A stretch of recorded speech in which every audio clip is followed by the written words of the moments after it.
So welcome back to my channel and thank you so much channel पे दोबारा से visit करने के लिए।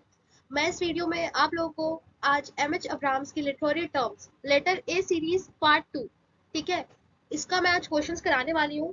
पार्ट 1 अगर आप लोगों ने नहीं देखा है तो प्लीज जाके उसको देख लो, क्योंकि वो बहुत ज्यादा इंपॉर्टेंट है। और लेटर ए में जैसा कि आप लोग जानते हो, एम.एच. अब्राम्स में बहुत सारे जो लेटर ए से जितने भी टर्म्स बन रहे हैं तो बहुत सारे हैं वो, ठीक है। तो मैंने कुछ पार्ट 1 में कवर कराए हैं और ये पार्ट 2 है, ठीक। अब इसके बाद आने वाले भी पार्ट्स आएंगे जिसमें और भी सारे टर्म्स कवर रहेंगे ए टू जी तक, ओके। इसमें हम लोग पूरी बुक एम.एच. अब्राम्स की कवर करने वाले हैं, ठीक है। कोई डाउट है तो कमेंट बॉक्स में पूछ लेना, मैं जवाब दे दूंगी, इग्नोर नहीं करती मैं सब बच्चों की इक्वली प्यार करती हूँ, ठीक है। तो बिना किसी डिले के चलो स्टार्ट करते हैं। बट एक बात ध्यान से सुनना, इस चैनल पे ना एमए इंट्रांस सीयूईटी पीजी की तैयारी कराई जा रही है। तो अगर आप लोग 2025 में अपियर होने वाले हो और सीयूईटी में अपियर होके अच्छी यूनिवर्सिटीज को टारगेट कर रहे हो, जैसे कि जेएनयू, बीएचयू, ईफ्लू, ठीक है, डीयू, तो ये सारी यूनिवर्सिटीज आपको मिल सकते हैं अगर आप लोग मेरे चैनल को फॉलो कर रहे हो और इसका जो एमसीक्यूज है वो प्रॉपर बना रहे हो, ठीक है। तो चलो स्टार्ट करते हैं। एंड हमारा पहला क्वेश्चन है, who is considered one of the pioneers of the modern academic novel, ठीक है। ये मॉडर्न एकेडमिक नॉवल का पायनियर कौन है, ठीक है। अब आप लोग ये बताओ, आप लोग पायनियर से क्या समझते हो? पायनियर वो होता है जो किसी चीज की नींव रखता है, ठीक है। तो मॉडर्न एकेडमिक नॉवल की नींव किस बंदे ने रखी थी? तो इसका आंसर होगा CP snow, okay. Next, which novel is often considered a Quint essential example of the British academic novel genre, ठीक है। ब्रिटिश academic novel genre का कौन सा इनमें से एग्जाम्पल है, ठीक है। So your options are Wonder Boy by Michael Chabon, the War between the Tates by Alison Lurie, the History Man by Malcolm Bradbury, Middlemarch by George Eliot. So the correct answer is the History Man by Malcolm Bradbury, okay. चलो next देखते हैं। What American novel portrays the challenge faced by marginalized and underpaid faculty in academia?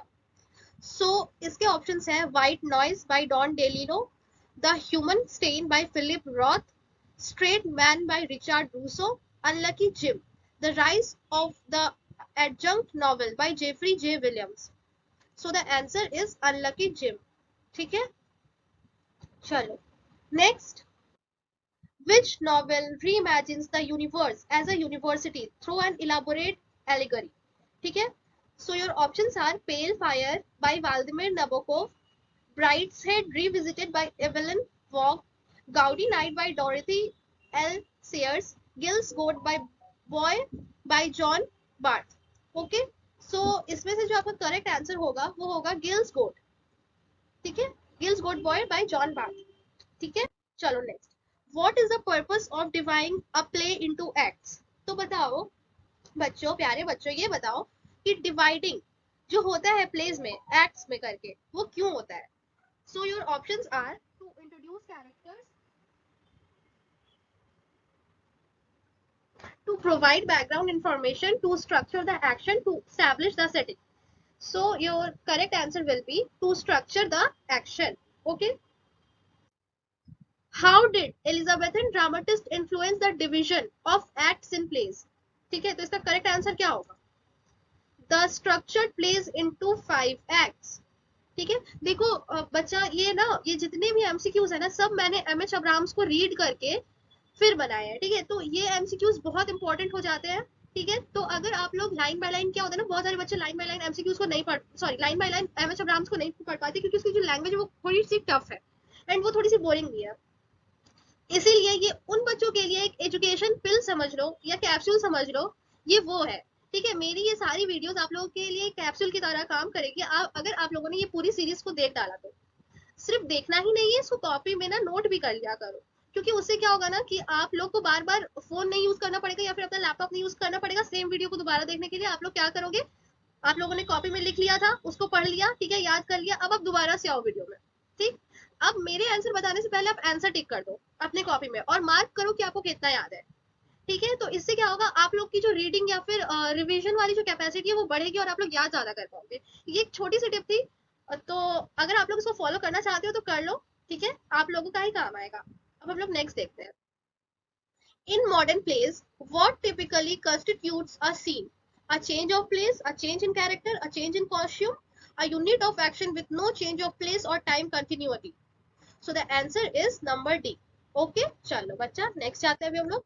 How are the ends of scene and acts traditionally indicated in conventional theatre? ठीक है, so your options are by a change lighting, by dropping the curtain, by a change in music, by introducing a new character. देखो ये question है बहुत easy और थोड़ा सा logical है. आप लोगों को इसमें मेन क्या बताना है कि एंड ऑफ सीन्स में क्या होता है. मतलब कि सीन एंड हो चुका है इस चीज को दिखाने के लिए. तो जनरली क्या होता है थिएटर में, तो क्या होता है जो कर्टन्स जो है वो ड्रॉप कर दिए जाते हैं कि चलो भाई प्ले अब खत्म हो चुका है. ठीक है, कोई डाउट है तो कमेंट में पूछना बच्चा. चलो next. Who coined the term aesthetic ideology in his later writings? ये जो term है ये किसने दिया है? So your option are Friedrich Schiller, Joseph Goebbels, Paul the Man, Terry Eagleton. And here is your answer, Paul the Man. Okay, चलो next. According to Paul the Man, what does the concept of aesthetic ideology conflate? So the answer is form and meaning. Okay, option number B is correct. अच्छा आप लोग ये भी बताना कि किसका कितना करेक्ट हो रहा है. ठीक है, अगर नहीं भी हो रहा है तो कोई दिक्कत नहीं है, धीरे धीरे करके हम लोग सब सीख जाएंगे. और हम उतने भी कमजोर नहीं है जो इतना छोटा छोटा क्वेश्चन देकर डर जाएंगे, है ना. हम लोग इसको प्रैक्टिस करेंगे, इस पे एकदम क्या बोलते हैं उसको फतेह हासिल करेंगे और अपनी मनपसंद यूनिवर्सिटी लेके रहेंगे. सो अगर कोई नेट देने वाला जो है एस्पिरेंट अगर वो इस वीडियो को देख रहा है तो बच्चा आप एकदम सही जगह पे आए हो, क्योंकि ये आपके लिए भी उतना ही जरूरी है जितना सीयूईटी वाले बच्चों के लिए जरूरी है. ठीक है, सो चलो अब हम लोग दूसरा क्वेश्चन पढ़ते हैं. What concept did Friedrich Schiller's letters on the aesthetic education man anticipate according to Paul the Man? ठीक है, so your options are aesthetic state, ideological education, artistic utopia, political plasticity. Sorry, here is the answer, aesthetic state. Okay, next. Who in contrast to Paul the Man identified an emancipatory potential in the concept of the aesthetic? So your correct answer is Terry Eagleton. Chalo next. Who applied the term aesthetica to the arts in his Latin treatise entitled Aesthetica, published in 1750? This is very important. ठीक है, इन्होंने कौन सा term दिया है एस्थेटिका अपने इस work में. ठीक है, और वो कौन है, वो है हमारे प्यारे अलेक्जेंडर. ठीक है, यहाँ पे अलेक्जेंडर बॉमगार्टन की बात हो रही है, पॉप की बात नहीं हो रही. अच्छा, अलेक्जेंडर पॉप से एक चीज याद आई. अब आप लोग को ये बताना है पॉप ने सबसे ज्यादा फेमस वर्क कौन सा लिखा है जो कि 5 कैंटोज में है. ठीक है, जिसको जिसको पता है कमेंट बॉक्स में कमेंट करना. ओके, चलो next. What was the rallying cry of aesthetism during the latter part of the 19th century? जल्दी बताओ क्या होगा आंसर. सो यहाँ पे तो आंसर पहले से ही है, आर्ट फॉर आर्ट से. ठीक है, B is the correct answer. I am sorry, yes, C is the correct answer. Okay, who is often considered to have introduced the views of French aesthetism into Victorian England? कौन है वो है हमारे प्यारे Walter Pater. Okay, next. What does aesthetism emphasize as the supreme value of a work of art? So the answer is its self-sufficiency and formal perfection. Which movement is often associated with the view that a work of art is an end in itself? So the answer is aesthetism. देखो एस्थेटिज्म मतलब कि क्या, ये movement किस चीज से associated है. इस मूवमेंट का व्यू है कि एक जो वर्क रहता है, जो आर्ट रहता है, वो अपने आप में ही मतलब कि अपने आप वो आर्ट ही अपने खुद का एंड है. ठीक है, समझ में आई बात. तो ये है एस्थेटिज्म. अगर आप इसकी डिटेल वीडियो चाहते हो कि एस्थेटिज्म क्या है तो प्लीज कमेंट करना, मैं बना दूंगी. Who was greatly influenced by Edgar Allan Poe's assertion that the supreme work is a poem written solely for the poem's sake? So the correct answer is Charles Baudelaire. ठीक है, next. In what century did aesthetism become a prominent European phenomena? So the correct answer is 19th century. ये आते कि chronology based questions में से एक है, ये पूछा जाता है. ठीक है, who wrote the preface to Madame Moseley the Maupin in 1835 where he asserted that the art is useless? बताओ किसने बोला है. Theophile Gautier. Okay, next. What philosophical concept did Immanuel Kant proposes in his Critique of Judgment 1790 that influenced aesthetism? So the correct answer is aesthetic autonomy. Next, who is known for advocating the love for it, the love of art of its own sake in Victorian England? Correct answer is Walter Pater. चलो ठीक है बच्चा, next आते हैं। According to WK विस्मेट and Beardsley, what is the affective fallacy? बताओ क्या होती है affective fallacy? The error of evaluating a poem based on its form, the error of evaluating a poem based on its effects, especially emotional effects on the reader, the error of evaluating a poem based on its historical context, the error of evaluating a poem based on its author intention. So the correct answer is option number B. Okay, चलो बच्चा next. What was the primary criticism of I.A. Richards' view on evaluating a poem as stated by Wismet and Beardsley? So the correct answer is it led to impression and real relativism. ठीक है सुनो, A number होगा इसका answer. Okay चल next. How did Beardsley modify the earlier claim regarding the affective fallacy? So the correct answer is by admitting that certain types of effects on readers are relevant to critical evaluation. C number is the correct. चलो next देखते हैं। What is the reaction against the doctrine of the affective fallacy that emerged in the 1970s? Reader response theory is the correct answer. In what publication did Wismet and Beardsley define the affective fallacy? बताओ, इसका correct answer होगा verbal icon. Okay, next. What term did Bertolt Brecht adapt from Russian formalist theory to create his concept of the alienation effect? So the correct answer is defamiliarization. Next, which of the following is not?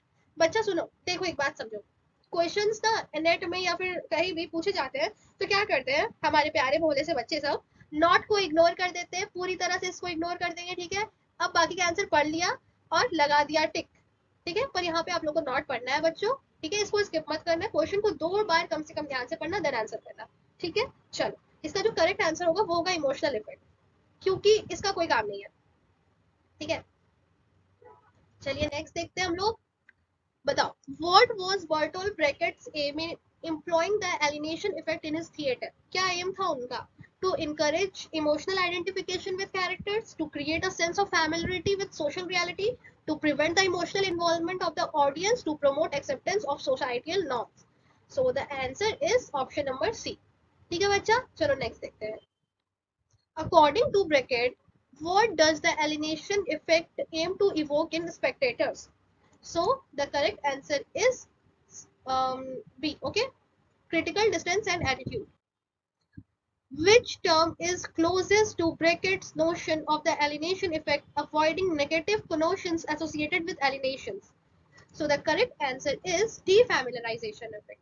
अगर आप लोग चाहते हो ना कि मैं इसको cover करूँ, ये सारे टॉपिक्स को कवर करूँ, तो प्लीज कमेंट करना। मैं वीडियो में एमसीक्यूज नहीं करा के मैं सारे टॉपिक्स को कवर करने का ट्राई करूंगी। ठीक है बच्चा, चलो। और यहाँ पे हमारा जो एमसीक्यूज का सिलसिला है वो खत्म होता है। ठीक है, तो एक बहुत बड़ा वाला सॉरी, अगर कहीं पे भी छोटी सी भी जैसी भी बड़ी सी गलती भी हुई होगी तो माफ कर देना मुझे। प्रोनाउंसिएशन का मैं कुछ बोल नहीं सकती, कहीं गलत बोल देती हूँ, कहीं सही बोल देती हूँ, तो इसके लिए भी माफ करना। एंड एक बात आप लोगों से कहनी थी कि इस चैनल पे ना MA इंट्रांस का जो कोर्स है वो बिल्कुल फ्री में कराया जा रहा है। ठीक है, आप लोगों से 1 रुपया भी नहीं लिया जा रहा है, एकदम फ्री है, एकदम फ्री है। वो सारे बच्चों के लिए जिनको अपनी ड्रीम यूनिवर्सिटी में जाना है, जैसे कि आपका JNU हो गया, DU हो गया, BHU हो गया, तो ये सारे ना बच्चों के ड्रीम्स रहते हैं। आप लोगों को एक बात बता दूं, JNU की फीस बहुत लो है। ठीक है, बहुत कम पैसों में यहाँ पे आपकी पढ़ाई हो सकती है। अगर आप लोग इस यूनिवर्सिटी को टारगेट कर रहे हो ना, तो आप लोग एकदम सही चैनल पे आए हो, क्योंकि यहाँ पे ना आपको एकदम फ्री ऑफ कॉस्ट सब एकदम हाई क्वालिटी का मटेरियल मिलेगा। जो अभी ट्रेंडिंग जो क्वेश्चंस आ रहे हैं ना CUET में, वो आप लोगों को मिल जाएंगे इस पे। मैं उसी पर काम ही कर रही हूँ कि आप लोग जो है अपनी ड्रीम यूनिवर्सिटी में जाओ, अपने मम्मी पापा का सपना पूरा करो एंड खुद का गोल अचीव करो। And my best wishes are with you. अगर आप लोग नेट की तैयारी कर रहे हो तो ये जो सीरीज है ये बहुत इंपॉर्टेंट है आप लोगों के लिए भी। तो मैं आप लोगों से कुछ नहीं मांग रही, मैं अगर आप लोग अपना थोड़ा सा रिस्पेक्ट या थोड़ा सा प्यार मुझे दिखाना चाहते हो तो प्लीज चैनल को सब्सक्राइब कर देना। And thank you so much video में एंड तक बने रहने के लिए। एंड अगर आप लोग अभी भी मेरी बात सुन रहे हो तो आप लोग बहुत अच्छे हो। Thank you so much and तक रहने के लिए। Thank you so much. चलो ठीक है, बाय। एंड मेरी बेस्ट विशेस आपके साथ है कि आप लोग को आप लोग का ड्रीम जो है वो मिल जाए। एंड ओके बाय, तब तक के लिए मिलते हैं हम लोग हमारे नेक्स्ट वीडियो में।